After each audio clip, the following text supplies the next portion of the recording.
بسم اللہ الرحمن الرحیم۔ شروع اللہ کے نام سے جو بڑا مہربان نہایت رحم والا ہے۔ اب میں دعوت خطاب دیتا ہوں فضیلت الشیخ شیخ الحدیث عالم باعمل ولی کامل والد گرامی حضرت حافظ مسعود احمد تعالی اللہ بطول حیاتی کو وہ تشریف لائیں اور اپنے منفرد انداز میں خطاب فرمائیں۔ ان الحمد للہ نحمده ونستعینه ونستغفره ونعوذ باللہ من شرور انفسنا وسیئات اعمالنا من يهده الله فلا مضل له ومن يضلل فلا هادي له واشهد ان لا اله الا الله وحده لا شريك له واشهد ان محمدا عبده ورسوله اما بعد فان خير الحديث كتاب الله وخير الهدي هدي محمد صلى الله عليه وسلم وشر الأمور محدثاتها وكل محدثة بدعة وكل بدعة ضلالة وكل ضلالة في النار۔ أعوذ بالله السميع العليم من الشيطان الرجيم۔ يا أيها الذين آمنوا اركعوا واسجدوا واعبدوا ربكم وافعلوا الخير لعلكم تفلحون وجاهدوا في الله حق جهاده واجتباكم وما جعل عليكم في الدين من حرج ملة أبيكم إبراهيم هو سماكم المسلمين من قبل وفي هذا ليكون الرسول شهيدا عليكم وتكونوا شهداء على الناس فأقيموا الصلاة وآتوا الزكاة واعتصموا بالله هو مولاكم فنعم المولى ونعم النصير۔ فضیلت مآب مولانا بالفضل اولانا عبدالرشید حجازی صاحب حافظہ اللہ وبارک فیہ، اور عزت مآب عزیز گرامی مولانا ابو بکر عائش محمد صاحب اور دیگر علماء کرام اور معززین مکرمین اور قابل تکریم اور لائق احترام عفت باب مائیں بہنیں سامعین و حاضرین اور شرکائے مجلس، یہ جو آیات میں نے آپ کے سامنے تلاوت کی ہیں یہ سورۃ الحج کی آیات ہیں۔ اللہ رب العزت نے اہل ایمان کے ساتھ وعدے فرمائے ہوئے ہیں، اور اللہ رب العزت کا یہ وعدہ ہے وَكَانَ حَقًّا عَلَيْنَا نَصْرُ الْمُؤْمِنِينَ۔ اللہ فرماتے ہیں کہ ہمارے ذمہ لازم ہے کہ ہم اہل ایمان کی مدد کرتے ہیں۔ وَكَانَ حَقًّا عَلَيْنَا نَصْرُ الْمُؤْمِنِينَ، اہل ایمان کی مدد کرنا یہ ہمارے ذمہ لازم ہے۔ اور اللہ رب العزت نے قرآن مجید میں فرمایا ہے وَلِلَّهِ الْعِزَّةُ وَلِرَسُولِهِ وَلِلْمُؤْمِنِينَ، عزت اللہ کے لیے ہے، اللہ کے رسول کے لیے ہے اور اہل ایمان کے لیے ہے۔ اور اللہ رب العزت نے فرمایا ہے قرآن مجید میں وَأَنْتُمُ الْأَعْلَوْنَ إِن كُنتُم مُؤْمِنِينَ، اور تم ہی غالب، سربلند اور سرفراز رہو گے اگر تم اہل ایمان ہو۔ تو بھائیو، یہ اللہ رب العزت کے وعدے قرآن مجید میں ہیں، اور آج اگر ہم اپنے آپ پر غور کرتے ہیں تو آج اللہ کی مدد ہمارے ساتھ نہیں ہے۔ آج ہم بے یار و مددگار ہیں، اور اس بے بسی کے عالم میں کبھی چائنا کی طرف دیکھتے ہیں، کبھی رشیا کے سامنے جاتے ہیں، اور کبھی امریکہ کے سامنے اپنی وفاداریوں کے عہد نامے اور حلف نامے پیش کرتے ہیں کہ آپ سر جو کہیں گے ہم کرنے کے لیے تیار ہیں، لیکن ان کے دلاسے دینے کے باوجود، ان کی ہماری کمر تھپکنے کے باوجود بھی ہمیں دنیا میں عزت نہیں ملتی۔ دن بدن ہم نیچے سے نیچے جا رہے ہیں، معاشی بحرانوں کا شکار ہیں، سیاسی افراتفری کا شکار ہیں، اور موسموں کی تبدیلیاں جو ہیں وہ ہماری زندگی کو بڑی مشکل بنا رہی ہیں، اور ہمارا زرعی ملک ہے، لیکن کبھی وقت پہ بارش نہیں ہوتی اور کبھی جو ہے بے وقت بارشیں ہو جاتی ہیں، کبھی سیلاب آ جاتا ہے، کبھی زلزلہ آ جاتا ہے، کبھی سردی کی شدید لہر آ جاتی ہے، اور کبھی گرمی کا شدید جو ہے وہ موسم بن جاتا ہے، فصلیں جل جاتی ہیں۔ یہ ساری چیزیں جو ہمارے ساتھ ہو رہی ہیں، آخر یہ کیوں ہو رہی ہیں؟ اللہ رب العزت نے قرآن مجید میں یہ حقیقت بیان فرمائی ہے، فرمایا ظہر الفساد فی البر والبحر بما کسبت ایدی الناس۔ زمین میں ظہر الفساد فی البر والبحر، یہ خشکیاں جو ہیں اور پانی جو ہیں ان کے اندر فساد پھیل گیا ہے، اور اس کا ایک معنی علماء نے یہ بھی کیا ہے فی البر والبحر، بر سے مراد جنگل ہیں اور بحر سے مراد آبادیاں ہیں، یعنی جنگلوں میں اور آبادیوں میں فساد پھیل گیا ہے۔ کس وجہ سے؟ بما کسبت ایدی الناس، لوگوں کے کرتوت کی وجہ سے، لوگوں کے اعمال کی وجہ سے۔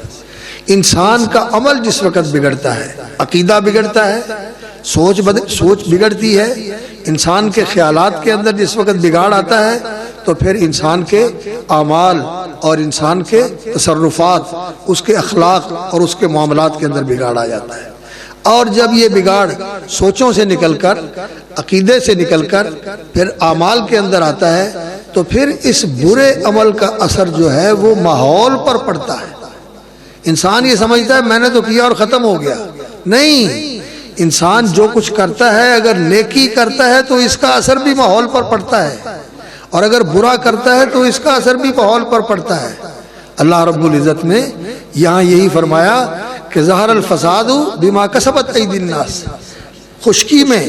پانی میں، آبادیوں میں، جنگلوں میں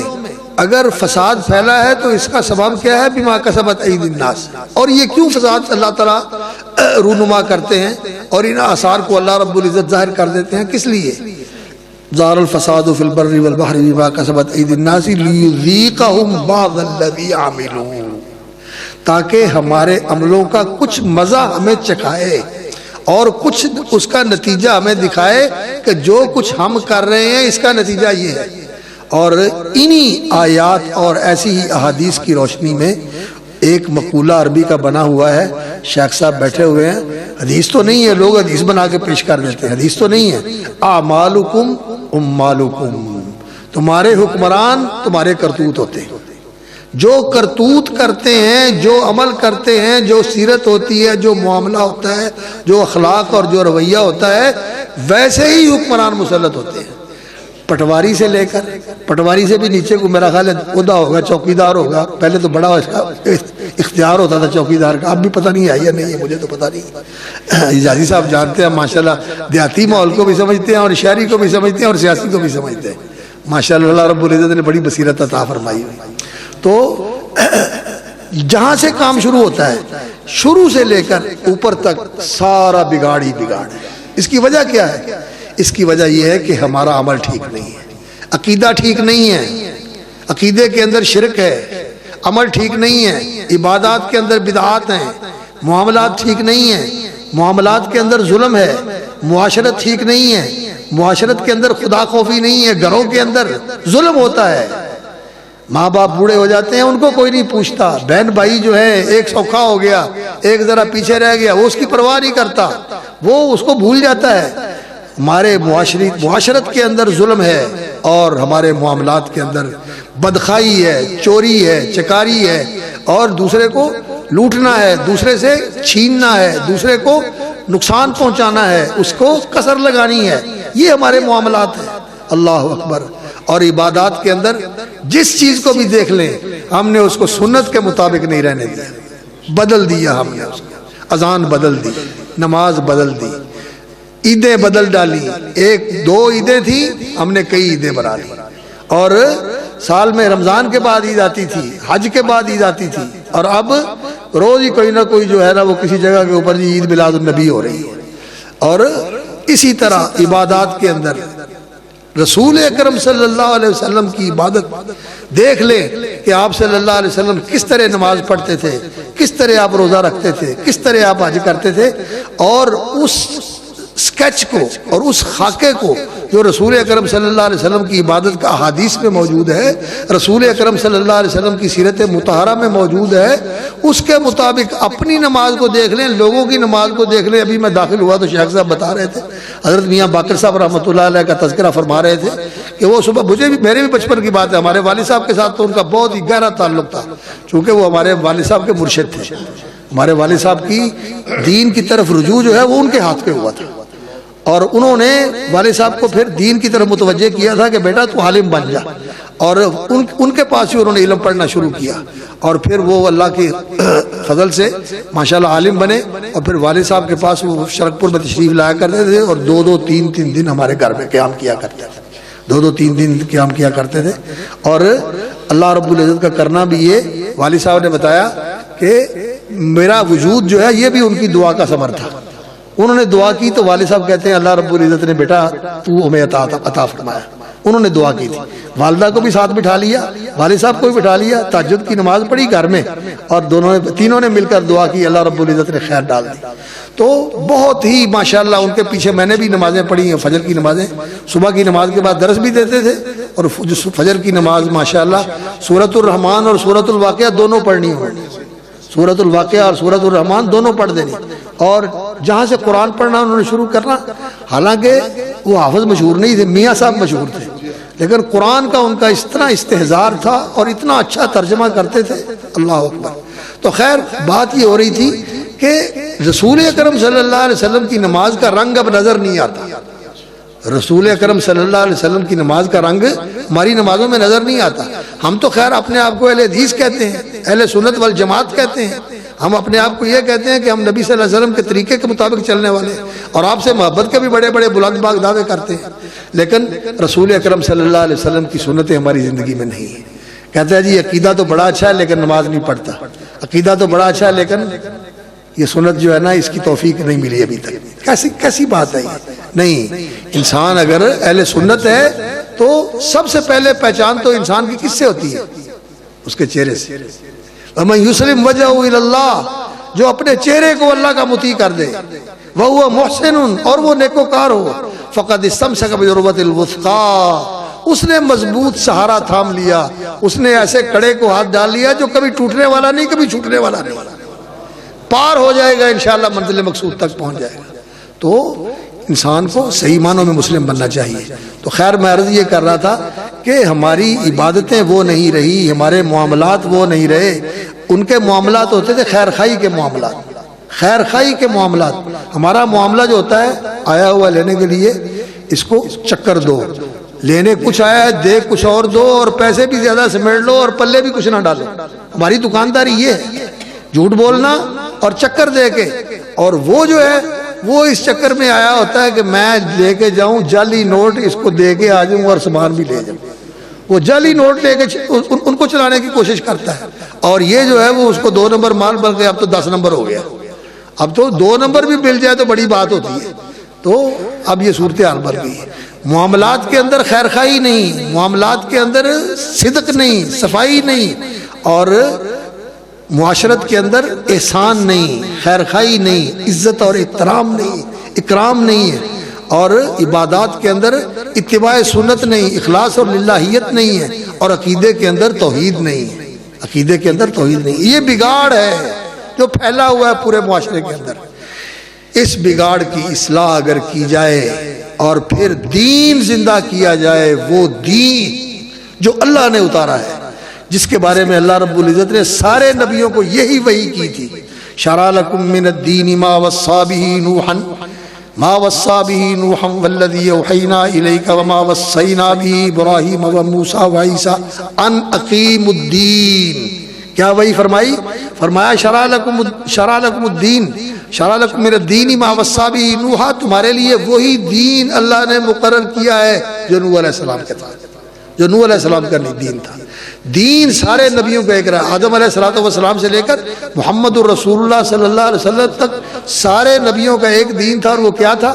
الاسلام، اللہ کی فرما برداری، اللہ کا حکم ماننا، اللہ کی عبادت کرنا خالص توحید کے ساتھ، کسی کو شریک نہیں بنانا، اور جو وقت کا پیغمبر ہے اس کی پیروی کرنا، اس کے نقش قدم پہ چلنا، اس کی اطاعت کرنا۔ اللہ رب العزت نے سورۃ الشعراء میں،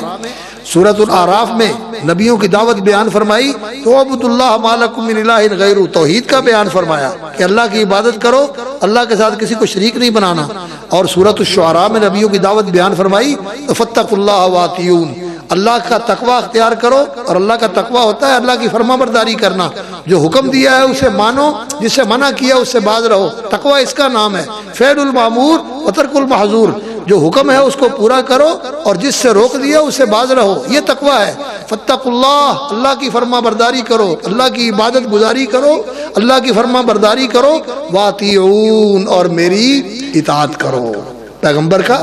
یہ دعوت رہی ہے سارے نبیوں کی، تو یہ دین ہے، اللہ کی عبادت کرنا، اللہ کی فرما برداری کرنا اور پیغمبر وقت کی اطاعت کرنا، سارے نبیوں کا یہی دین تھا،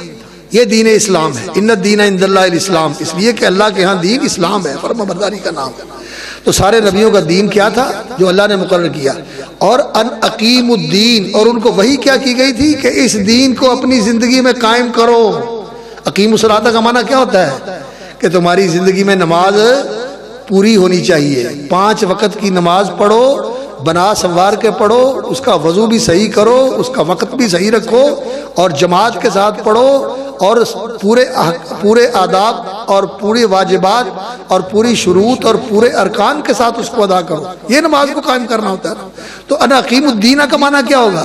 پورے دین کو قائم کرو، عقیدہ بھی پورا صحیح دین والا ہونا چاہیے، سچی توحید والا، کامل اور سچی صادق اور خالص توحید والا عقیدہ ہونا چاہیے۔ یہ جو انسان کا طریقہ ہے کہ کبھی ٹھیک ہے لا الہ الا اللہ کا ذکر بھی کر لیا، لا الہ الا اللہ کی ضربیں بھی لگا لی، اور پھر شرکیہ وظیفے بھی کر لیے، اور جا کے قبروں پہ چڑھاوے بھی چڑھا دیے، اور یہ بھی کر لیا کہ جی یہ قسمتیں بدل سکتے ہیں ان کے پاس۔ اللہ اکبر، ان لوگوں کو اللہ رب العزت کی طرف سے یہ طاقت حاصل ہے کہ تیر گشتارا بعض گردان ذرا، کہ جو چھوٹا ہوا تیر ہے اس کو بھی واپس لے کے آ سکتے ہیں، یعنی چلی گولی بھی موڑ سکتے ہیں، گولی چل جائے تو انہوں نے موڑ کے ادھر ادھر کر سکتے ہیں، کر سکتا ہے کوئی اللہ تو سوا، اللہ کے سوا کوئی نہیں کر سکتا۔ اللہ اکبر۔ تو یہ جو لوگوں نے باتیں بنائی ہوئی ہیں یہ باتیں بھی غلط ہیں، یہ باتیں شرک ہیں، اور میرے بھائیوں یہ بھی شرک ہے کہ انسان اپنی منمانیاں ہی کرتا رہے اور اللہ رب العزت کی بات نہ مانے۔ دل میں آیا پڑھ لی نماز، دل میں آیا نہ پڑھی، دل میں آیا سود کھا لیا، دل میں آیا جھوٹ بول دیا، دل میں آیا خیانت کر لی، دل میں آیا کسی پر ظلم کر دیا، یہ جو دل میں آیا وہ کر دیا، اللہ کی بات نہ خیال نہ کیا۔ یہ جو دل کی بات ماننا ہے اللہ کی بات کو چھوڑ کر، افرأیت من اتخذ الہہ ہواہ، جو اپنی خواہش کو اپنا معبود بناتا ہے، یہ بھی شرک ہے، یہ شرک ہے۔ خاص طور پر جب انسان کو پتہ ہو اور پھر انسان ایسے کیے جائے اپنی ہوا کو اپنی خواہش کو بنا کر، تو یہ شرک خفی ہے، یہ شرک خفی ہے۔ اور مردوں کو ایسا سمجھنا یا زندوں کو ایسا سمجھنا کہ ان کے پاس طاقت ہے، اللہ اکبر، کہ یہ اللہ رب العزت کی دی ہوئی طاقت سے لوگوں کی قسمتیں بدل سکتے ہیں، بنا بھی سکتے ہیں، بگاڑ بھی سکتے ہیں، اور یہ بھی کر سکتے ہیں، وہ بھی کر سکتے ہیں۔ اللہ رب العزت نے یہ طاقت کسی کو نہیں دی، اللہ رب العزت نے یہ طاقت کسی کو نہیں دی، یہ ساری طاقتیں اللہ رب العزت کی ہیں اور اللہ نے اپنے پاس رکھی ہوئی ہیں، اور اللہ رب العزت ان طاقتوں کے ساتھ سارے جہان کا نظام چلا رہا ہے۔ یدبر الامر من السماء الى الارض، آسمانوں سے لے کر زمین تک ساری کائنات، ذرے سے لے کر آفتاب تک، اور آفتاب سے لے کر کہکشاؤں تک، اور کہکشاؤں سے لے کر آسمانوں تک، اور آسمانوں سے لے کر اوپر کی دنیاؤں تک، جو کچھ بھی ہے سب کنٹرول میرے اللہ رب العزت کے ہاتھ میں ہے۔ بیدہ ملکوت کل شیء، ہر چیز کی بادشاہی اس کے ہاتھ میں ہے، وہ ہے فتعال اللہ الملک الحق، سب سے اونچا سچا بادشاہ، ملک الناس اور مالک الملک، بادشاہی کا مالک بھی وہ ہے اور جہانوں کا اور انسانوں کا مالک بھی وہی ہے۔ تو اللہ رب العزت کی بادشاہی ہے، اس لیے اللہ رب العزت نے اپنے اختیارات کسی کو نہیں دیے۔ قرآن مجید میں اللہ نے یہ حقیقت بیان فرمائی، فرمایا اللہ تعالیٰ واللہ فضل بعضکم علی بعض فی الرزق، اللہ رب العزت کسی کو چودھری بنا دیتا ہے، کسی کو اس کا ایسا کارکن بنا دیتا ہے جو نیچے کام کرنے والوں کے اوپر سپروائزر ہوتا ہے، فور مین ہوتا ہے، سپروائزر ہوتا ہے، اور کئی نیچے کام کرنے والے مزدور ہوتے ہیں، اور کئی ان سے بھی نیچے ہوتے ہیں جو بہت چھوٹا کام کرتے ہیں، کوڑا کرکٹ صاف کرنے والے ہوتے ہیں۔ یہ اللہ رب العزت نے سارا نظام بنایا ہوا ہے۔ واللہ فضل بعضکم علی بعض فی الرزق فما الذین فضلوا براد رزقہم علی ما ملکت ایمانہم۔ تو چودھری جو ہے وہ اپنی زمینیں ان سارے لوگوں میں بانٹتا ہے۔ کوئی چودھری ہے تیار ہے اس واسطے کہ مظاہرے میں زمینہ دے دے؟ کوئی ہے چودھری ہو جائے؟ فرمایا چودھری تو تیار نہیں ہے، حالانکہ چودھری ان کا محتاج ہے۔ اگر یہ ہڑتال کر دیں تو چودھری صاحب کیا کر لیں گے؟ چودھری کو دوائی نہیں ہونی، نہ بیجی ہونی، بھائی بیجی انہوں نے کرنی ہے، چودھری ان کا محتاج ہے۔ لیکن اللہ کسی کا محتاج نہیں، وہ تو فیصلہ کرتا ہے اور فوراً ہو جاتا ہے، کن فیکون۔ تو وہ تو چودھری کسی کو دینے کے لیے تیار نہیں ہے، تو اللہ نے سارا کچھ لوگوں کو دے دیا ہے، کیسی بات کرتا ہے؟ اللہ رب العزت نے یہ حقیقت سمجھائی، لیکن لوگوں کو یہ بات سمجھ نہیں آتی۔ عقیدے کا بگاڑ یہ سب سے برا بگاڑ ہے، عقیدے کا بگاڑ یہ سب سے برا بگاڑ ہے۔ اور اسی طرح عبادات کے اندر بگاڑ کے عبادت کی شکل بدل دی جائے، اس کو ویسے رکھا نہ جائے جیسے نبی صلی اللہ علیہ وسلم چھوڑ کے گئے، جیسے سکھا کے گئے۔ آپ کا حکم آج ویسے کرو جیسے میں نے کیا، نماز ویسے پڑھو جیسے میں نے پڑھی، اور ہر عمل کے اندر میری سنت کی اتباع کرو۔ علیکم بسنتی، میرے طریقے کے اوپر چلو، اور میرے خلفائے راشدین کے طریقے کے اوپر چلو۔ اور خلفائے راشدین کا طریقہ کیا تھا؟ ہر معاملے میں نبی صلی اللہ علیہ وسلم کے طریقے کی پیروی کرنا، یہ رسول اکرم صلی اللہ علیہ وسلم کا طریقہ۔ اور اسی طرح معاملات کے اندر بھی عدل اور انصاف والا معاملہ رکھو، خیر خواہی اور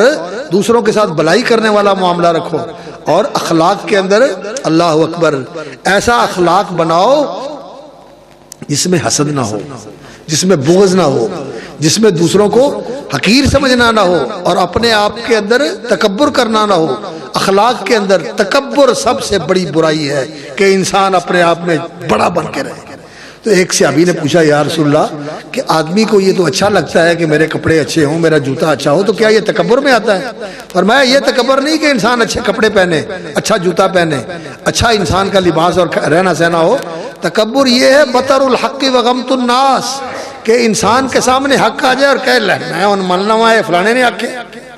اور یہ فلانے دا حق ہے میں انہوں دے دیں، یہ بندہ میں انہوں دے دیں، میں کیوں دے دیں؟ میں دے دیں تو میں نیواں ہو گیا؟ نہیں، بطر الحق، حق کا انکار کر دینا، وغمت الناس، اور لوگوں کو نیچ اور ہیٹ سمجھنا، یہ کمین ہے، وہ تو فلانا ہے، کمزات ہے، وہ تو یہ ہو جائے، وہ تو یہ ہو جائے، لوگوں کو حقیر جاننا، یہ تکبر ہے۔ اور نبی صلی اللہ علیہ وسلم نے فرمایا جس کے دل میں ذرہ برابر بھی تکبر ہے وہ جنت میں نہیں جائے گا،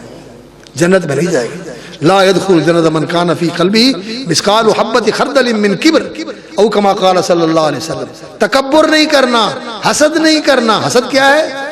کہ اس کو ملا ہوا ہے، لے کل تے انج سی، یہ پیو انج ہوندا سی، یہ وڈے انج ہوندے سن، ساڈا پانی بھردے سن، ساڈا حکا ترتے سن، انج کردے سن، انج کردے، تے ہن چودھری بن گیا،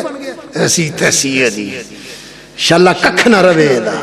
ستیہ ناس ہو جائے، بیڑا ڈب جائے دا، انج ہو جائے دا، بد دعاواں دینا اور اس کو بدنام کرنا، حسد کرنا نا،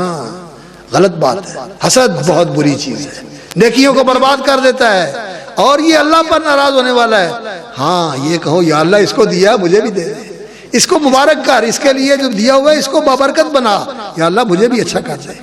یہ اخلاق کی اچھائی۔ اور اسی طرح اللہ اکبر دوسروں کے ساتھ احسان کرنا۔ احسان کرنا کیا ہوتا ہے؟ ایک تو احسان یہ ہوتا ہے نا کہ انسان کسی کو دے دے، کوئی آیا ہے تو اس کو خالی نہ موڑے۔ ایک احسان کا بڑا درجہ ہے اور وہ سب سے اونچا درجہ ہے، وہ کیا؟ اللہ اکبر۔ رسول اکرم صلی اللہ علیہ وسلم نے سکھایا، فرمایا آتی من حرمکا، کہ جس نے تجھے دیا نہیں، تجھے ضرورت پڑی تھی تو اس کے پاس گیا تھا اور تو نے جا کر کہا تھا یار میری لوڑ ہے تے اس ویلے میں نو چاہیے دینے تے میں نو دے دے، وہ کہندا یار میرے کو نہیں ہے، یار دیکھ کوئی ہمت کر دے دے، وہ تینوں آکھیا یار نہیں ہے تو میرے کو قرض لینا ہے، نہیں ہے میرے کو، میں کی کراں، کتوں دیا، جھاڑ کے پاک پس کر دیتا ہے۔ اور پھر اللہ کا کرنا کہ یہی جو موڑنے والا تھا مانگنے آ جاتا ہے۔ دنیا میں ایسے ہوتا ہے، دنیا میں ایسے ہوتا ہے، اس پر وقت آ گیا مانگنے آ گیا، اور اب تو اچھا کل میں گیا تھا تو آ سنائی سی تے اج تو چولی لے کے چولی اڈ کے میرے کو آ گیا منگن واسطے۔ اللہ اکبر۔ یہ طریقہ نہیں ہے کہ میں پھر عدلے کا بدلہ جو اس نے کیا تھا، عدلہ جو اس نے لٹکایا تھا میں اس کا بدلہ اس کو دوں، عدلے کا بدلہ نہیں کرنا۔ پھر کیا کرنا ہے؟ آتی من حرمہ کا، جس نے نہیں دیا تھا اب تو اس کو دے دے، تو اس کو دے دے۔ مکے والوں نے نکال دیا اور نبی صلی اللہ علیہ وسلم پر ہاتھ اٹھائے، زیادتیاں کی، مکے والوں نے جائیدادوں پر قبضے کر لیے، نبی صلی اللہ علیہ وسلم کا گھر بھی بیچ دیا۔ نبی صلی اللہ علیہ وسلم جب مکہ مکرمہ میں عمرہ کرنے کے لیے آئے اور مکہ فتح ہو گیا تو پوچھا لوگوں نے، یا رسول اللہ آپ کہاں رہیں گے؟ اپنے گھر میں۔ فرمایا ساڈا گھر کتنے بچے ہیں، ساڈے گھر سے بیچ پوچھ چھڑے لوگوں نے، بیچ دیے ہمارے گھر، ہمارا گھر تو بھال ترک لنا عقیر من دار، ہمارا تو کوئی گھر نہیں چھوڑا۔ تو رسول اکرم صلی اللہ علیہ وسلم کو کچھ نہیں بچا، لیکن آپ صلی اللہ علیہ وسلم نے ان سب کو معاف کر دیا، ان سب کو معاف کر دیا۔ آتی من حرمہ کا واعف عمن ظلمہ کا، جس نے تیرے ساتھ زیادتی کی ہے تو اس کو معاف کر دے، تو اس کو معاف کر دے۔ واحسن الی من اساء الیک، اور جس نے کسی وقت تیرے ساتھ برا کیا تھا، زیادتی کی تھی، تو اس کے ساتھ احسان کر، تو اس کے ساتھ اچھائی کر، اس کے ساتھ بھلائی کر، اس کو دعا دے۔ یہ نبی صلی اللہ علیہ وسلم کا اخلاق تھا۔ یہ اخلاق اور عبادتوں کا یہ رنگ، اللہ اکبر، کہ نماز پڑھنی ہے تو پھر نماز میں دھیان ہے، نماز میں خشوع ہے، نماز میں توجہ ہے، اور ماحول کا کوئی پتہ نہیں، کوئی پتہ نہیں، نماز میں لگا ہوا ہے۔ اور اسی طرح روزے، سردی میں بھی روزے رکھنے، گرمی میں بھی روزے رکھنے، جہاد میں بھی روزے رکھنے، کاروبار محنت مشقت والے بھی کاروبار میں روزے رکھنے۔ لوگ ایسے، اللہ اکبر، اب تو وکیلوں کے پاس چلے جاؤ وہ روزے نہیں رکھتے، دکانداروں کے پاس مارکیٹوں میں چلے جاؤ وہ روزہ خور ہیں، دفتروں میں چلے جاؤ وہ روزہ خور ہیں، پتہ ہی نہیں چلتا کہ رمضان آیا ہوا ہے۔ اللہ اکبر، ہر طرف بے روز اور روزہ خور لوگ ہیں، اور وہ لوگ مزدوریاں کرتے، آگ کی بھٹیوں پر کام کرنے والے، بڑی سخت گرمی کے اندر گندم کی کٹائی اور گہائی کرنے والے، اور اسی طرح سردیوں کی راتوں کے اندر ساری رات پانی لگانے والے، اور پھر تہجد کی نماز پڑھنے والے، اور پھر فجر کی نماز میں شامل ہونے والے، یہ لوگ تھے جو دیندار لوگ تھے۔ اب تو لوگوں کے اندر دین نکلتا جا رہا ہے، نکل گیا بلکہ، اللہ اکبر، کیونکہ رسول اکرم صلی اللہ علیہ وسلم نے فرمایا جب بندے کی زندگی میں نماز نہ رہے تو پھر اس کی زندگی میں دین نہیں رہا۔ سب سے آخری چیز جو انسان کی دین کی رخصت ہوتی ہے، اور آخری چیز جو دین کی جاتی ہے انسان کی زندگی سے، وہ نماز ہے۔ نماز کے بعد پھر دین باقی زندگی میں نہیں رہتا۔ اس لیے تو عبادتوں کے اندر وہ رنگ نہیں رہا جو رنگ رسول اکرم صلی اللہ علیہ وسلم کی عبادت میں ہوتا تھا، آپ کے صحابہ کی زندگی میں ہوتا تھا۔ عقیدے میں کمزوری آ گئی۔ اور میرے بھائیوں، اس بر صغیر کے اندر ایک ایسا دور آیا ہے، یہ آسمان نے دیکھا ہے، اور اس زمین کی چھت کے نیچے، اس زمین کی پشت کے اوپر اور اس آسمان کی چھت کے نیچے لوگوں نے ایک ایسا دور دیکھا ہے، ایسا زمانہ دیکھا ہے کہ جب اس زمین پہ بسنے والے لوگ اپنے اندر ان لوگوں کو محسوس کرتے تھے، ان لوگوں کو دیکھتے تھے جن کی زندگی کو دیکھ کر صحابہ کی زندگیاں یاد آتی تھیں، صحابہ کی زندگیاں یاد آتی تھیں۔ یہ بات میں نہیں کہتا، یہ بات اس دور کے بہت بڑے مفکر اور اس دور کے بہت بڑے نقاد، ایسا نقاد جس کے بارے میں مولانا عطا اللہ حنیفی رحمۃ اللہ علیہ نے لکھا کہ مودودی صاحب کی نظر جو ہے نا ایسی تنقیدی نگاہ ہے، اور جب یہ تنقید کرنے لگتے ہیں تو ناوک نے تیرے سید نہ چھوڑا زمانے میں، کہ ان کے تنقید کے تیروں سے کوئی بچ نہیں سکا۔ حضرت عثمان رضی اللہ تعالیٰ عنہ بھی اس کی زد میں آ گئے، اور حضرت عمر بن عاص بھی، مغیرہ بن شعبہ بھی، اور حضرت معاویہ بھی اس کی زد میں آ گئے۔ ناوک نے تیرے سید نہ چھوڑا زمانے میں، تڑپے ہے مرغے آشیانے میں، تڑپے ہے مرغے قبلہ نما آشیانے میں۔ اللہ اکبر، کہ ہر طرف جو ہے نا ان کی تنقید کی وجہ سے لوگ پریشان اور بے قرار ہیں، لیکن انہوں نے جس تحریک کے بارے میں لکھا، تحریک تجدید و احیاء دین ان کی کتاب ہے، اس میں سید احمد شہید، سید اسماعیل دیلوی رحمۃ اللہ علیہ شہید، اور مولانا عبدالحی بڈھانوی، اور اس طرح ان کے رفقا، اور پھر اس کے بعد مولانا ولایت علی، مولانا عنایت علی، اور مولانا یحییٰ علی، اللہ اکبر، یہ صادقین صادق پور، یہ جماعت جو جماعت مجاہدین تھی، یہ ان کی تحریک کے بارے میں انہوں نے لکھا کہ یہ ایک واحد تحریک ایسی ہے جنہوں نے لوگوں کے عقیدے بدل دیے، لوگوں کے اندر عبادت کا رنگ ایسا بھرا، اللہ اکبر، کہ جو لوگ پھر ان کے ساتھ جڑے ان کی نمازوں کو دیکھ کر صحابہ کی نمازیں یاد آ جاتی تھیں۔ اور اس طرح کے لوگ انفاق کرنے والے، اور اس طرح کے لوگ خرچ کرنے والے کہ سارا کچھ خرچ کر دیا لوگوں نے اللہ کے دین کے لیے، اور باقی کچھ بھی نہیں بچا کے رکھا۔ اور لوگوں نے بڑی بڑی قربانیاں دی، اپنی نوابیاں قربان کر دی، اپنی شہزادگیاں قربان کر دی، اپنے ذمہ دارے قربان کر دیے، اور اس جماعت مجاہدین کے ساتھ مل کر اللہ اکبر پورے بہار سے سفر کرتے ہوئے یہ ادھر آئے بیکانیر کے علاقے کی طرف، وہاں سے سفر کرتے ہوئے سندھ کی طرف سے، بلوچستان کی طرف سے، قندھار کی طرف سے، افغانستان سے سفر کرتے ہوئے ان پہاڑوں کے اوپر، یہ وزیرستان وغیرہ کے پہاڑوں سے ادھر پشاور کے علاقے تک آئے، اور یہاں آ کر ان لوگوں نے اللہ کی توفیق سے لوگوں کے اندر بھی تبدیلی کی، جو لوگ وہاں سے ہجرت کر کے مجاہدین ان کے ساتھ آئے، اور یہاں بھی لوگوں کو کہا کہ ہماری زندگی کے اندر اگر برکت آ سکتی ہے، اگر سکون مل سکتا ہے، اگر اللہ کی مدد مل سکتی ہے، تو اس طرح کہ ہم دین کے اوپر کھڑے ہو جائیں، اور دین قائم کر دیا، حکومت قائم کر دی، پوری عملاً اسلامی حکومت قائم کر دی، فیصلے ہوتے ہیں، حدود نافذ ہوتے ہیں، عشر جمع کیے جاتے ہیں، سارا خلافت راشدہ کا نظام انہوں نے زندہ کر دیا چمرکنڈ کے علاقے میں، یاغستان کے علاقے میں، اور وزیرستان اور یہ جتنے علاقے سرحد کے علاقے ہیں، ان علاقوں کے اندر اسلامی حکومت قائم کر دی۔ اللہ اکبر، اللہ اکبر۔ لیکن اللہ تعالیٰ سمجھ دے اور اللہ تعالیٰ ہدایت دے، یہ جو چودر کا خمار ہے اور یہ مذہب کے نام پر نذرانے لینے اور لوگوں سے ماہانے لینے اور شمائی اور سالانہ لینا، ششمائی اور سالانہ لینا کہ ہمیں یہ ملتا ہے، ہمیں یہ ملتا ہے، ہمیں یہ ملتا ہے، مولویوں نے دیکھا کہ انہوں نے حکومت قائم کر دی، عشر بھی ادھر چلا گیا، زکوٰۃ بھی ادھر چلا گیا، نہ سانو تیجا ملنا، نہ سانو 40واں ملنا، نہ سانو کوئی کیا دے ہوندے نے نیکی بدی نیکی بدی سانو کچھ بھی نہیں ملنی، تے سانو عید بھی کوئی نہیں ملنی، بقرعید بھی کوئی نہیں ملنی، تو اسی تے ویلے ہو گئے، لا حول ولا قوت الا باللہ۔ اور جو خان تھے، خوانین الخبرہ، خیانت کرنے والے خان تھے، انہوں نے ان کا ساتھ چھوڑ دیا اور بنی ہوئی اسلامی حکومت بغاوت کر دی، اور ان کے قاضی، ان کے عالم، ان کے امام ان کو رات کے وقت حملے کر کے ان کو ذبح کر دیا۔ اللہ اکبر۔ اتنا صدمہ ہوا سید احمد رحمۃ اللہ علیہ کو کہ پھر انہوں نے وہاں سے کوچ کیا، اور کوچ کر کے انہوں نے ارادہ کیا کہ ہم کشمیر میں جا کر مرکز بنائیں گے۔ انہوں نے غداری کی ہے، اور اس غداری کا یہ اثر ہے، اسی کی سزا بھگت رہے ہیں، آج تک وہاں امن قائم نہیں ہو سکا۔ کتنی خون ریزی ہوئی ہے، کبھی اپنے کرتے ہیں، کبھی بیگانے کرتے ہیں، کبھی امریکہ کے حملے اور کبھی اپنوں کا اپریشن،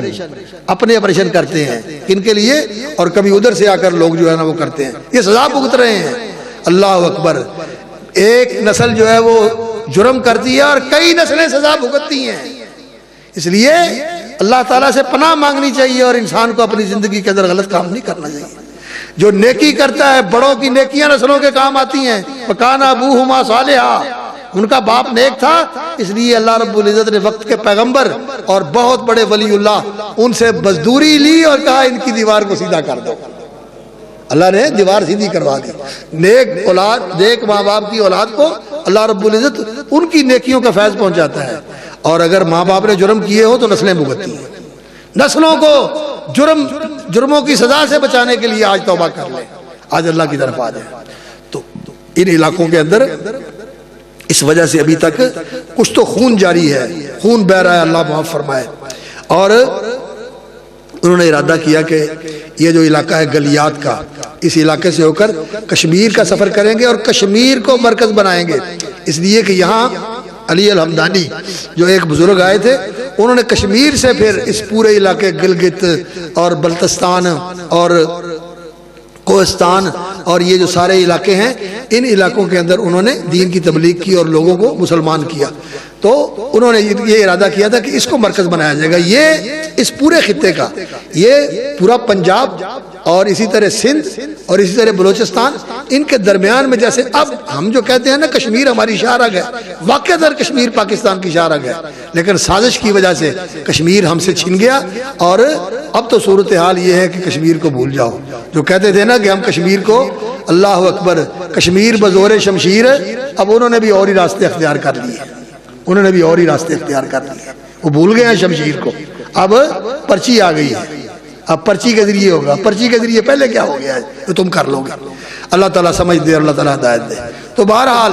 اللہ اکبر، یہ اس ارادے سے کہ کشمیر کو مرکز بنایا جائے گا ادھر آئے، لیکن راستے میں اپنوں نے غداری کی، اپنوں نے غداری کی اور سکھوں کی فوج کو مخبری کر کے اچانک ان سے حملہ کروا دیا، اور وہ بالا کوٹ کے میدان میں اللہ اکبر قربانیاں دے کر اللہ کی بارگاہ میں سرخرو ہو گئے، کامیاب ہو گئے۔ انہیں جب اقتدار ملا تھا تو انہوں نے دین قائم کر کے دکھا دیا، اور جب انہوں نے غداری کی تو انہوں نے وہاں چھوڑا اور جگہ کی طرف مرکز بنانے کے لیے جا رہے تھے، لیکن پاکستان کی بنیاد کی اینٹ انہوں نے رکھ دی کہ مسلمانوں کا ایک ایسا خطہ زمین ہونا چاہیے جہاں مسلمان اپنی حکومت قائم کر کے لوگوں کو دین کا عملی نمونہ پیش کر سکیں۔ انہوں نے اس کی بنیاد رکھ دی، اور یہ جو تحریک تھی یہ اسی لیے تھی کہ ایسا عملی نمونہ قائم کیا جائے، اور ان کے سامنے جہاد کا انگریزوں کے ساتھ بھی اور سکھوں کے ساتھ بھی۔ سید احمد شہید رحمۃ اللہ علیہ کے جو خطوط ہیں، جو ان کے مکتوبات ہیں، مکاتیب سید احمد شہید، اس میں وہ سکھ اور انگریز دونوں کو اپنا ہدف قرار دیتے ہیں کہ ہم ان دونوں کے اقتدار سے، کیوں بنگال پر قبضہ کیا، بہار پر قبضہ کیا، پنجاب پر قبضہ کیا، بلوچستان پر قبضہ کیا، سرحد پر قبضہ کیا، وہاں کے وڈیروں کو ساتھ ملا کر، اور کوشش انگریز کی یہ تھی اور سکھوں کی یہ تھی کہ دین کو مٹا دیا جائے۔ دین کو زندہ کرنا ہے لوگوں کی زندگیوں کے اندر، لوگوں کی زندگیوں میں عملی طور پر بھی دین کو زندہ کیا، اور جہاں اللہ رب العزت نے ان کو حکومت بخشی وہاں انہوں نے عملاً حکومت قائم کر کے دکھا دی، لیکن راستے میں قربان ہو گئے۔ اور اللہ رب العزت کا یہ وعدہ ہے والذین قتلوا فی سبیل اللہ فلن یضل اعمالہم، جو اللہ کے راہ میں مارے گئے، اللہ کے راہ میں قتل کیے گئے، اللہ رب العزت ان کے اعمال رائے گاہ نہیں کرتا۔ وقت آئے گا انشاءاللہ العزیز کہ یہ پاکستان اسلام کا گہوارہ بنے گا انشاءاللہ العزیز، اس میں شہیدوں کا خون ہے۔ اور پھر میرا تو خیر عمر میری چھوٹی ہے، بعد میں پیدا ہوا پاکستان بننے کے بعد، 54-55 کی میری پیدائش ہے۔ ہمارے والد صاحب رحمۃ اللہ علیہ اور ہماری والدہ صاحبہ اور اس طرح ہمارے نانا جان، ہمارے دادا جان، وہ بتایا کرتے تھے کہ لوگوں کے جذبے اس وقت کیا تھے جب وہ ہجرت کر کے آئے تھے وہاں سے،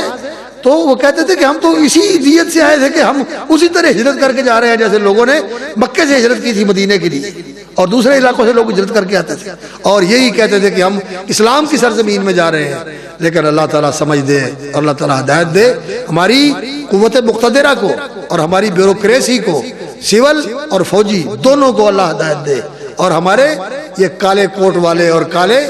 گون والے اللہ تعالیٰ ان کو ہدایت دے، یہ اسلام کے وفادار بن جائے تو یہاں اسلام آ سکتا ہے، اور اللہ تعالیٰ سیاسی لیڈروں کو بھی توفیق دے، سرمایہ داروں کو، ذمہ داروں کو، وڈیروں کو بھی اللہ تعالیٰ توفیق عطا فرمائے۔ جب تک ہم پوری طرح اسلام کی طرف نہیں آتے ہمارے مسائل حل نہیں ہو سکتے، اور اللہ کا وعدہ ہے وَلَوْ أَنَّ أَهْلَ الْقُرَىٰ آمَنُوا وَاتَّقَوْا لَفَتَحْنَا عَلَيْهِمْ بَرَكَاتٍ مِّنَ السَّمَاءِ وَالْأَرْضِ، اگر بستیوں کے رہنے والے ایمان اور تقوی اختیار کر لیں،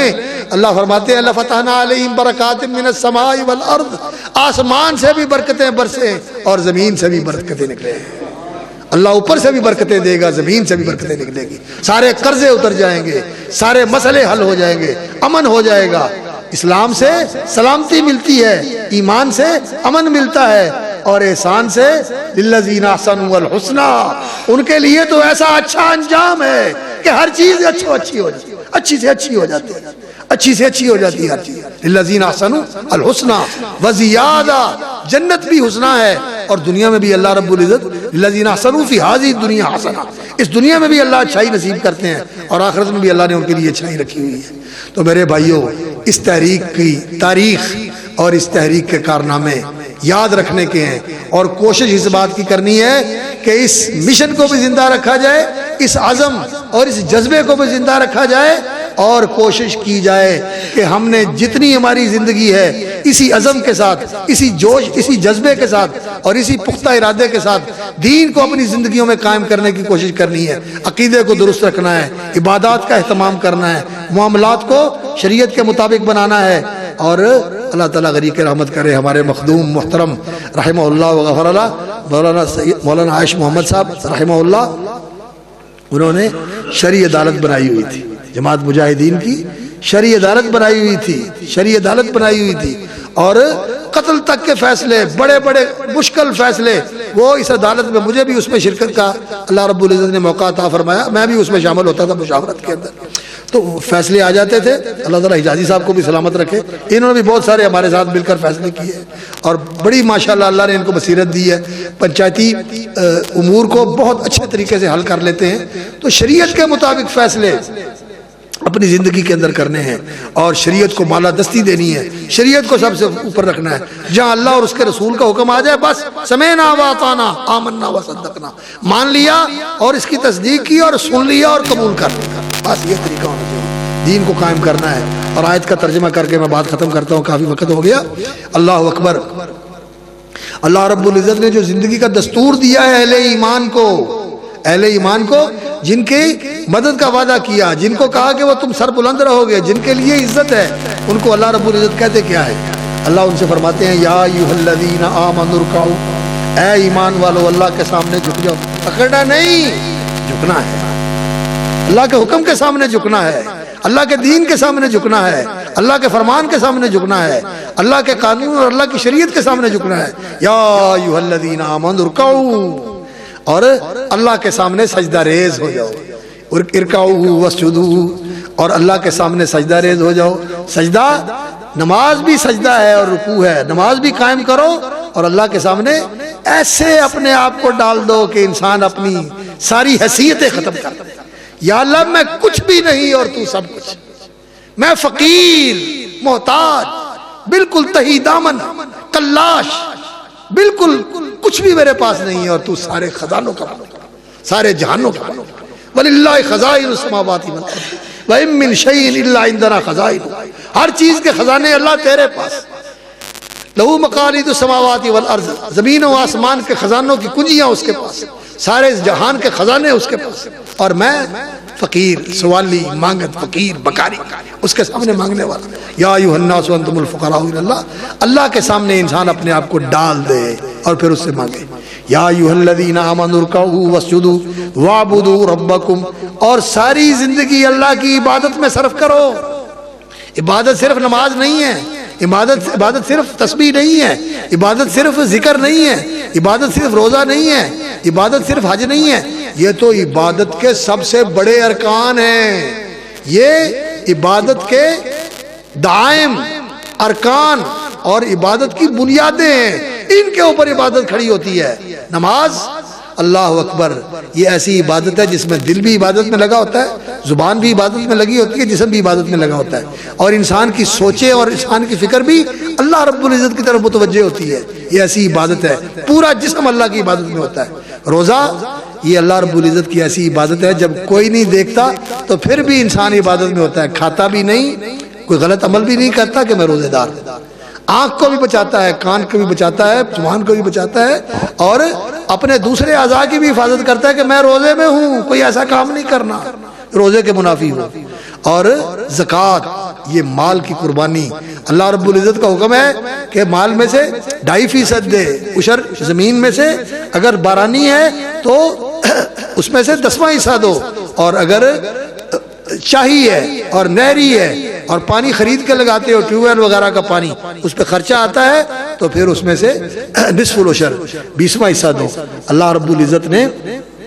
زمین کے اندر بھی حق رکھا ہوا ہے، مال کے اندر بھی حق رکھا ہوا ہے، یہ تو دینا ہی دینا ہے۔ اس کے علاوہ بھی اللہ نے مال میں حق رکھا ہوا ہے، وَآتَى الْمَالَ عَلَىٰ حُبِّهِ ذَوِي الْقُرْبَىٰ وَالْيَتَامَىٰ وَالْمَسَاكِينَ وَابْنَ السَّبِيلِ وَالسَّائِلِينَ وَفِي الرِّقَابِ وَأَقَامَ الصَّلَاةَ وَآتَى الزَّكَاةَ، آتَى الزَّكَاةَ بھی کہا ہے اور آتَى الْمَالَ بھی کہا ہے۔ اس کا معنی ہے کہ زکوٰۃ کے علاوہ بھی مال میں حق رکھا ہوا ہے۔ اللہ نے تمہیں وسعت دی ہے، برکت دی ہے، تیرے پاس تیری ضرورت سے بہت زیادہ ہے، تیرے بھائی کو ضرورت ہے، تیری بہن کو ضرورت ہے، تیرے بھانجے کو ضرورت ہے، تیری بھتیجے کو ضرورت ہے، جو ان کو بھی دے۔ اور کسی وقت جو ہے دین کے لیے ضرورت پڑتی ہے، مدرسے کے لیے ضرورت پڑتی ہے، جہاد کے لیے ضرورت پڑتی ہے، قوم پر کوئی آفت اور مصیبت آ گئی ان کی مدد کے لیے ضرورت پڑتی ہے، تو اپنے خزانوں کے منہ کھولو، دو ان کو لیے، اللہ کے لیے دو۔ وَأَقَامَ الصَّلَاةَ وَآتَى الزَّكَاةَ وَالْمُوفُونَ وَأَقَامَ الصَّلَاةَ وَآتَى الزَّكَاةَ نہیں، وَآتَى الْمَالَ عَلَىٰ حُبِّهِ ذَوِي الْقُرْبَىٰ وَالْيَتَامَىٰ وَالْمَسَاكِينَ وَابْنَ السَّبِيلِ وَالسَّائِلِينَ وَفِي الرِّقَابِ، ان سارے بدوں میں خرچ کرنا چاہیے انسان کو۔ تو اللہ رب العزت نے مال کے زکوٰۃ کے علاوہ بھی حق اس میں رکھا ہوا ہے۔ اور حج، یہ بھی عبادت، ایسی عبادت ہے جو ساری عبادتوں کی جامع ہے، اس میں نمازیں بھی آتی ہیں، اس میں بھوک بھی آتی ہے، اس میں مال خرچ کرنا بھی آتا ہے۔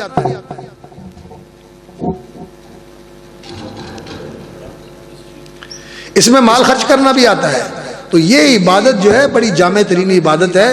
اور اسی لیے یہ عبادت ساری عبادتوں سے بعد میں اللہ رب العزت نے فرض فرمائی. حج 9 میں فرض کیا گیا یا 8 میں یا 10 میں، اختلاف ہے اس میں. 9 میں فرض کیا گیا. حضرت ابو بکر صدیق رضی اللہ تعالیٰ عنہ نے پہلی دفعہ فرض ہونے کے بعد حج کروایا، اور پھر آخری حج نبی صلی اللہ علیہ وسلم نے 10 ہجری میں کیا. تو اللہ اکبر، یہ عبادات تو سب سے بڑی عبادت ہے. اصل عبادت یہ ہوتی ہے کہ انسان جو ہے اللہ کی محبت سے سرشار ہو، انسان کے دل میں اللہ کی محبت ہو. اور یہ محبت انسان کو، جس سے محبت ہوتی ہے انسان اس کی بات مانتا ہے یا نہیں مانتا؟ مانتا ہے. اور بیٹے سے اللہ تعالیٰ شادی کرتا ہے انسان، بیوی کی بات مانتا ہے یا نہیں؟ محبت ہے بیوی سے، بیوی کی بات مانتا ہے، اس کی فرمائشیں پوری کرتا ہے، اوکھا بھی ہو پھر بھی پوری کرتا ہے کہ بیگم کی فرمائش ہے. اور جب اللہ تعالیٰ بیٹا یا بیٹی دے دیتے ہیں تو پھر وہ کہتا بھی نہیں کہ مجھے یہ چاہیے. دونوں کو فکر ہے کہ بچہ ہمارے گھر کا پھول، ہمارے آنگن کی کلی، ماشاءاللہ یہ پھول اللہ نے ہمیں دیا ہے، اس کو اس چیز کی ضرورت ہے. باپ بھی لے کے آ رہا ہے، ماں بھی منگوا رہی ہے، نانا بھی لا رہا ہے، نانی بھی لا رہی ہے، دادا بھی لا رہا ہے، دادی بھی لا رہی ہے، چاچے مامے سارے ہی لگے رہی ہوتی خدمت ہوتے ہیں. کیا چیز ہے یہ؟ پیار ہے، یہ محبت ہے. تو محبت جو ہے یہ فرما برداری پر ابھارتی ہے. اللہ اکبر. تو اللہ کی محبت سے سرشار ہو اور اس کی فرما برداری پر کمر بستہ ہو اور اس کی فرما برداری میں ہر وقت لگا رہے، اور اس کے سامنے اپنا تذلل اور خضوع کہ میں کچھ نہیں تو سب کچھ. اللہ اکبر. اللہ نے مجھے عزت دی کہ میں کچھ نہ تھا، مجھے وجود بخشا، پھر مجھے انسان بنایا اور انسان کی کرامت اور انسان کی فضیلت سے مجھے سرفراز فرمایا، اور پھر میرے اوپر کرم کیا کہ مجھے مسلمانوں کے گھر میں پیدا کر دیا. اور پھر اللہ کا کرم ہے کہ اتنی نعمتیں دی ہوئی ہیں، میں گننے لگوں تو گن نہیں سکتا. اور میں کیا کرتا ہوں؟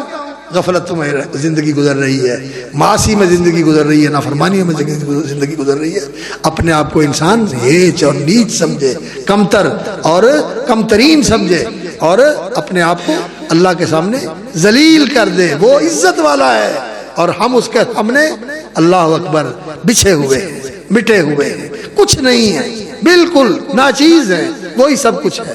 تو یہ ہے عبادت. اور یہ جذبہ اور شعور ہر وقت اور ہر حال میں زندہ رہنا چاہیے دل کے اندر. اور اس کے نتیجے میں پھر اس کا جو حکم آئے، میرے مالک کا حکم ہے، آمنا صدقنا سمینا واطعنا، ہم نے سن لیا، ہم نے مان لیا، ہم اس کی تصدیق کرتے ہیں، ہم اس پر یقین رکھتے ہیں، اللہ کا حکم ہے، ہم مانیں گے. یہ ہے اہل ایمان کا طریقہ. وَاعْبُدُوا رَبَّكُمْ وَافْعَلُوا الْخَيْرَ لَعَلَّكُمْ تُفْلِحُونَ. اور نیکی کرو زندگی کے اندر، لوگوں کے ساتھ احسان کرو، بھلا کرو، لوگوں کے کام آؤ، مظلوموں کی مدد کرو. کوئی زیادتی کسی کے ساتھ ہو رہی ہے اس کو روکو، اگر کوئی برے راستے پر چل رہا ہے اس کو اس سے ہٹاؤ. وَافْعَلُوا الْخَيْرَ، خیر کے کام کرو، خیر کی دعوت دو. وَلْتَكُن مِّنكُمْ أُمَّةٌ يَدْعُونَ إِلَى الْخَيْرِ، دعوت کی خیر کی دعوت بھی دو. وَافْعَلُوا الْخَيْرَ، اور خیر کے کام بھی کرو. لَعَلَّكُمْ تُفْلِحُونَ، انشاءاللہ یقیناً تم کامیاب ہو جاؤ گے. دنیا میں بھی کامیاب ہو جاؤ گے، دین میں بھی کامیاب ہو جاؤ گے، اور آخرت کی کامیابی بھی اللہ تعالیٰ تمہیں نصیب کرے گا. وَجَاهِدُوا فِي اللَّهِ حَقَّ جِهَادِهِ، اور اللہ کی راہ میں کوشش کرو، جان لگاؤ، مال لگاؤ، وقت لگاؤ، صلاحیتیں لگاؤ اپنی. وَجَاهِدُوا فِي اللَّهِ حَقَّ جِهَادِهِ، جس طرح اس کی راہ میں جہاد کرنے اور مال لگانے اور جان لگانے اور وقت لگانے کا حق ہے، یہ ساری چیزیں اللہ کی راہ میں خرچ کرو. کس لیے؟ اللہ کے دین کو اونچا کرنے کے لیے، اللہ کے دین کی اشاعت کرنے کے لیے، اللہ کے دین کو غلبہ دینے کے لیے، غلبہ دلانے کے لیے، اللہ کے دین کے نفاذ کے لیے، اللہ کے دین کی سربلندی اور سرفرازی کے لیے، اللہ کے دین کی حفاظت کے لیے. علماء تیار کرو، طلباء کو لے کے آؤ، دینی مدارس کی امداد کرو، دینی جماعتوں کا ساتھ دو. اور خاص طور پر وہ جماعت جو دین کو پوری زندگی کے اندر قائم کرنے کے لیے اور اس دین کے مطابق حکومت قائم کرنا چاہتی ہے اور خلافت راشدہ کا نظام زندہ کرنا چاہتی ہے، اس جماعت کے ساتھ کھڑے ہو کر اس کا ساتھ دو. نحن الذین بایعوا محمدا علی الجہاد ما بقینا ابدا، ہم وہ ہیں جنہوں نے محمد صلی اللہ علیہ وسلم کے ہاتھ میں بیعت کی ہے کہ جب تک زندہ رہیں گے دین کے لیے اور اللہ کے لیے اور اس دین کی سربلندی کے لیے جہاد کرتے رہیں گے. کرو گے کہ نہیں؟ نحن الذین بایعوا محمدا علی الجہاد ما بقینا ابدا وجاہدوا فی اللہ حق جہادہ هو اجتباکم. اللہ نے تمہیں اسی کام کے لیے چنا ہے، اللہ نے تمہیں اسی کام کے لیے چنا ہے. وَاجْتَبَاكُمْ وَمَا جَعَلَ عَلَيْكُمْ فِي الدِّينِ مِنْ حَرَجٍ، اور اللہ رب العزت نے تمہارے دین میں کوئی تنگی نہیں رکھی، آسان دین ہے. بیمار ہو رمضان کی چھٹی بعد میں روزے رکھ لینا، مسافر ہو بعد میں روزے رکھ لینا، نماز سفر میں آئے ہو 2 رکعت پڑھ لو، سنتیں بھی معاف ہو گئی، 2 رکعت نماز پڑھ لو، اور اگر کوئی ضرورت ہے تو دونوں وقت کی نماز ظہر اثر جمع کر لو، مغرب عشاء جمع کر لو۔ اللہ اکبر، اللہ نے آسانیاں رکھی ہوئی ہیں،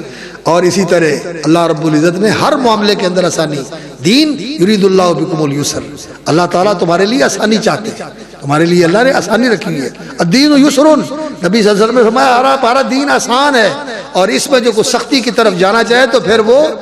دین میں سختی کے مطابق چل نہیں سکتا، ایک دن اس کو کمزوری کا اعتراف کرنا پڑے گا۔ لَن يُشَادَّ الدِّينَ أَحَدٌ إِلَّا غَلَبَهُ، اور جو دین سے سختی میں مقابلہ کرے وہ دین غالب آ جائے گا اور وہ مغلوب ہو جائے گا، وہ اس کی قوت جو ہے وہ جواب دے جائے گی۔ تو دین کے اندر اللہ نے آسانی رکھی ہے، وَمَا جَعَلَ عَلَيْكُمْ فِي الدِّينِ مِنْ حَرَجٍ مِلَّةَ أَبِيكُمْ إِبْرَاهِيمَ وَسَمَّاكُمُ الْمُسْلِمِينَ، یہ تمہارے باپ ابراہیم علیہ السلام کا طریقہ ہے، یہ ان کی سنت ہے، انہوں نے تمہارا نام مسلمان رکھا تھا اس لیے کہ وہ مسلم تھے، بلکہ ایک معنی یہ ہے کہ اللہ نے تمہارا نام رکھا، اور صحیح بات یہی ہے کہ جتنے نبی تھے سب مسلم تھے، ابراہیم علیہ السلام بھی مسلم تھے، اور ان سے پہلے آنے والے نبی بھی سارے مسلم تھے۔ اور مسلم کا معنی ہوتا ہے، میں داخل ہوا تو شیخ صاحب آپ کو مسلم کا معنی سمجھا رہے تھے، مسلم کا معنی ہوتا ہے جس نے اپنی باغ ڈور اللہ کے حوالے کر دی، اللہ کے دین کے حوالے کر دی، اللہ کی شریعت کے حوالے کر دی، میری اپنی مرضی کوئی نہیں، میں ادھر ہی جاواں گا جدھر شریعت آکھے گی، جتوں شریعت نے ہٹک دیتا میں رک گیا، جدھر شریعت نے لا دیتا میں لگ گیا۔ اے ہے مسلم، اپنے آپ کو اللہ کا مطیع بنا دینے والا۔ وَسَمَّاكُمُ الْمُسْلِمِينَ مِنْ قَبْلُ وَفِي هَذَا لِيَكُونَ الرَّسُولُ شَهِيدًا عَلَيْكُمْ وَتَكُونُوا شُهَدَاءَ عَلَى النَّاسِ، رسول اللہ صلی اللہ علیہ وسلم نے تمہارے سامنے دین کی گواہی دی ہے، زبان سے بھی دین پہنچایا، عمل کر کے بھی دین پہ چل کے دکھایا، دین پر عمل کر کے دکھایا، دین پہ چل کے دکھایا کہ عملاً دین یہ ہے اور قولاً دین یہ ہے، قول سے بھی دین پہنچایا اور عمل سے بھی دین دکھایا اور سمجھایا اور بتایا۔ اللہ اکبر۔ وَتَكُونُوا شُهَدَاءَ عَلَى النَّاسِ، اب لوگوں کے سامنے دین کے گواہ تم نے بننا ہے، دین کی گواہی تم نے دینی ہے، زبان سے علماء نے، خطباء نے، مبلغین نے، دعات نے، ائمہ نے اور مدرسین نے، ٹیچرز نے، پروفیسرز نے، قولاً لوگوں کو دین بتانا ہے، قرآن اور حدیث کی تعلیم دینی ہے، اور عملاً بھی سب لوگوں نے دین پر عمل کر کے دکھانا ہے کہ دین یہ ہوتا ہے۔ اور مسلم لیگ کا مشہور تو یہی تھا کہ ہم ایسا خطہ زمین چاہتے ہیں جہاں ہم عملاً اپنی زندگیوں کے اندر دین پر عمل کر کے دنیا کو نمونہ دکھا سکیں کہ دین اسلام کا عملی نمونہ یہ ہوتا ہے۔ لیکن ہے بسا آرزو کے خاک شدہ، ہماری آرزویں خاک میں مل گئی، اور جو ہم نے دیکھا تھا وہ پورا نہ، جو سوچا تھا وہ مل نہ سکا، اور جو چاہا تھا ابھی تک تو وہ خواب ہی خواب ہے۔ اللہ تعالیٰ اس خواب کو حقیقت بنا دے، اللہ اس خواب کو حقیقت بنا دے۔ وَتَكُونُوا شُهَدَاءَ عَلَى النَّاسِ فَأَقِيمُوا الصَّلَاةَ وَآتُوا الزَّكَاةَ، نماز قائم رکھو، دین کا جو ستون ہے وہ نماز ہے، نماز قائم رکھو۔ وَآتُوا الزَّكَاةَ، اور جو دین کا خزانہ ہے جس سے دین کو امداد ملتی ہے وہ زکوٰۃ کا نظام ہے، زکوٰۃ کا نظام زندہ رکھو، اور غریبوں، فقیروں، مدرسوں، جماعتوں